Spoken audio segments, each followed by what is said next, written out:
Hey, what's up, everybody? Today we are going to talk about the last crop of people from the draft that we brought in, and that is actually after the draft. It is the undrafted free agents, the UDFAs.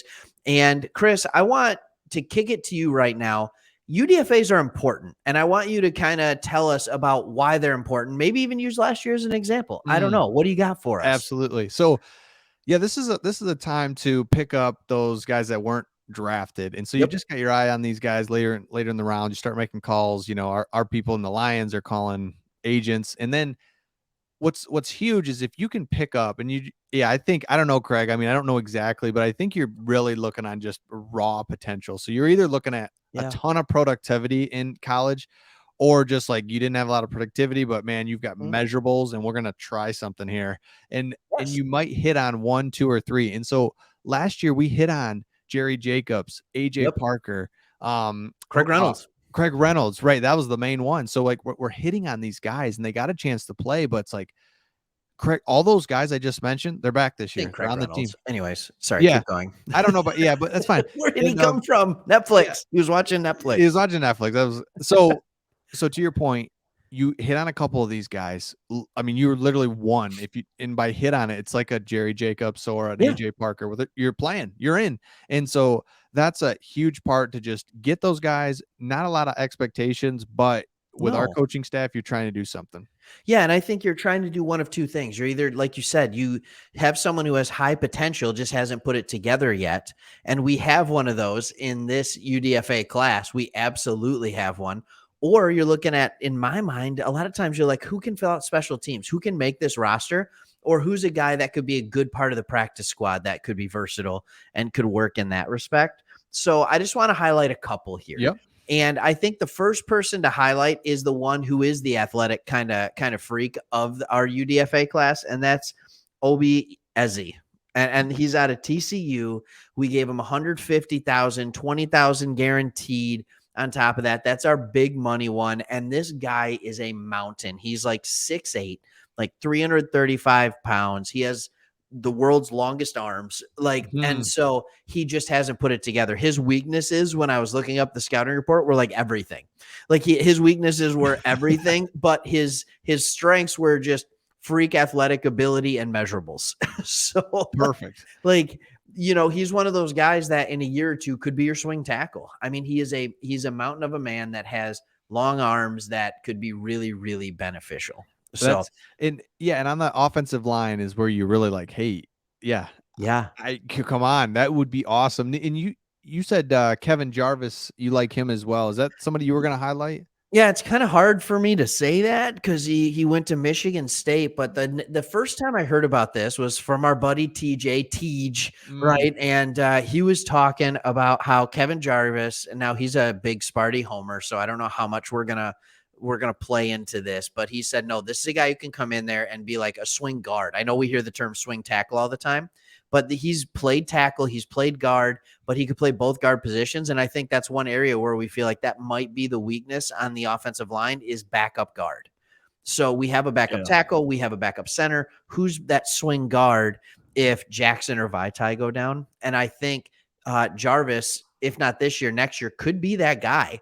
And he's just a guy who plays hard. He's mean. He plays with kind of like a little bit of an edge, and he just is a player who just keeps going. He has a high motor. Yeah, and again, that's He's another not one where small either. He weighs 325. I okay. mean, so it's not like he's a little guy either. And Michigan State, as you know, had a fantastic run game this year. That was by no mistake. He was part of it, and that was a big, big deal.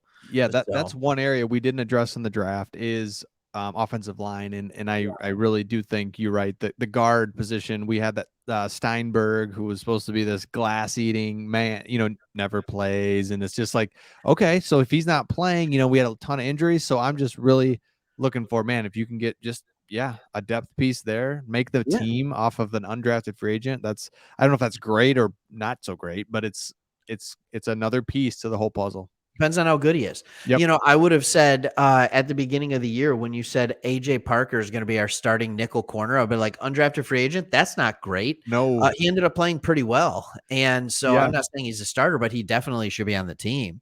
And so, like, those are the kind of guys. I do have one other dude that I Yeah. kind of like, and it is Greg Bell, San Diego State, the Fighting Brady hoax, and he got Oh. $100,000. I want to say 15 of it was guaranteed. He's not huge. He's 200 pounds. He's not big. He doesn't have good long speed, but he has good quick burst. He is shifty. Dude is shifty. So he, believe it or not, reminds me of Craig Reynolds. I mean, Oh. and he's just kind of that, not quite as short, but he's just in that same, like, he's really shifty. He's hard to tackle because he's slippery. Once people get his hands on him, I don't think he's as good as Craig Reynolds, but it's kind of one of those interesting things. There's always injuries in the running back room. So I Oh, like having the absolutely. depth piece.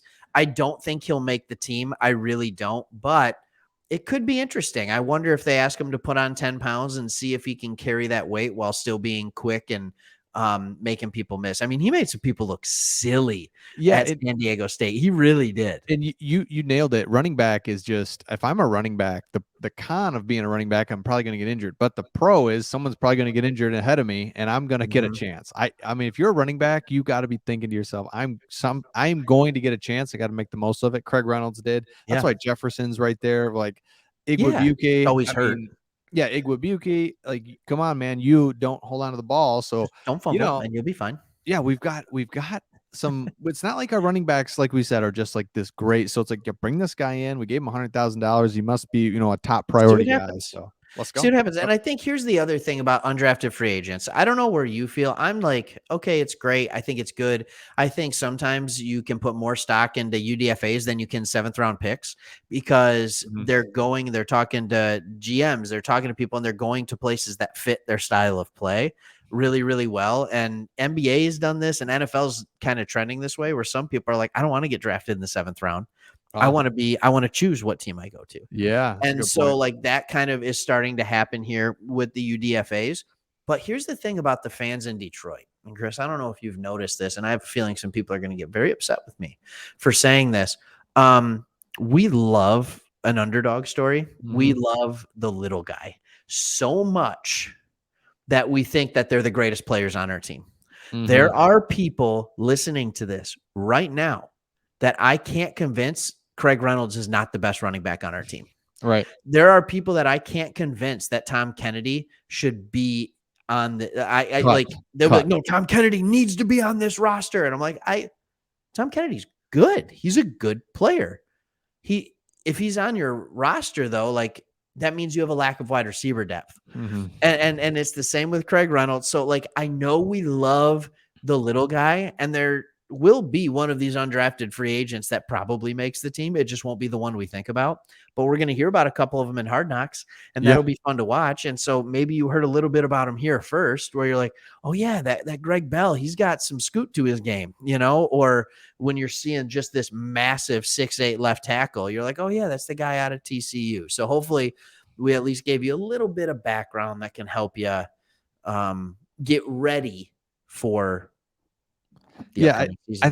think it's good to just keep an eye on those guys. Is it Yeah. just like you said, just be, and especially because we're doing Hard Knocks. So we Is it are like, gonna, is it comparable? Can I compare an undrafted free agent to like a walk-on yeah.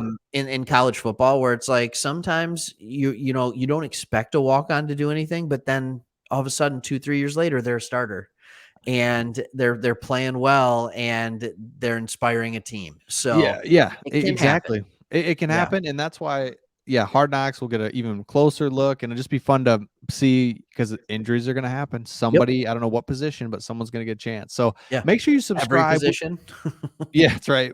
Make sure you subscribe. We do Lions and Pistons videos. So if you subscribe, you'll get notified when those go live. And with that, we will see you on the next one. I'm ending.